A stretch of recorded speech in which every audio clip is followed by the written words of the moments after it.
India کی جنوبی ریاست کیرالہ سے تعلق رکھنے والے ایک ٹرانسجینڈر جوڑے جن کی حمل کی تصاویر دنیا بھر میں خبروں کا حصہ بنی نے اپنے بچے کی پیدائش کی خبر دی۔ اس جوڑے نے 1.5 سال قبل جب بچہ پیدا کرنے کا فیصلہ کیا تو دونوں اپنی اپنی جنس کی تبدیلی کے مختلف مراحل پر تھے۔ اس کے بعد انہوں نے ڈاکٹر کے مشورے پر اپنی ہارمون تھراپی روک دی تھی۔ ضیاء نے کہا کہ ٹرانسجینڈر کمیونٹی بہت خوش ہے، تاہم ٹرانسجینڈر کمیونٹی کے اندر اور باہر ایسے لوگ بھی ہیں جو فرسودہ تصورات میں یقین رکھتے ہیں۔ وہ سمجھتے ہیں کہ ٹرانس مردوں کے بچے نہیں ہو سکتے، لیکن اس سے کوئی فرق نہیں پڑتا۔ ضیاء ایک لڑکے کے طور پر پیدا ہوئے، لیکن انہوں نے ماں کہلانے کا انتخاب کیا، جبکہ زہد لڑکی پیدا ہوئے لیکن اب خود کو مرد کہلوانا پسند کرتے ہیں۔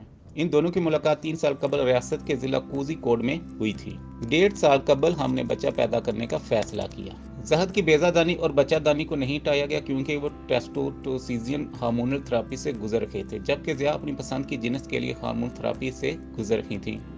ضیاء کا کہنا ہے کہ تقریباً 1.5 سال قبل ہم نے بچہ پیدا کرنے کا فیصلہ کیا۔ اس وقت ہم نے ڈاکٹر کے مشورے پر ہارمونل تھراپی بند کر دی۔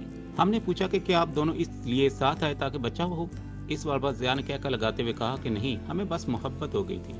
ان کی محبت کا سلسلہ مختلف حالات میں اپنے خاندان سے علیحدگی کے طویل عرصے بعد پروان چڑھا۔ ضیاء نے کہا کہ میں ایک دامت پسند مسلم گھرانے سے ہوں جنہوں نے مجھے کبھی کلاسیکل رقص سیکھنے کی اجازت نہیں دی۔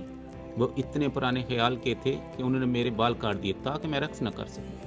ایک یوتھ فیسٹیول تھا جس میں نے شرکت کی اور پھر وہاں سے کبھی گھر نہیں لوٹی۔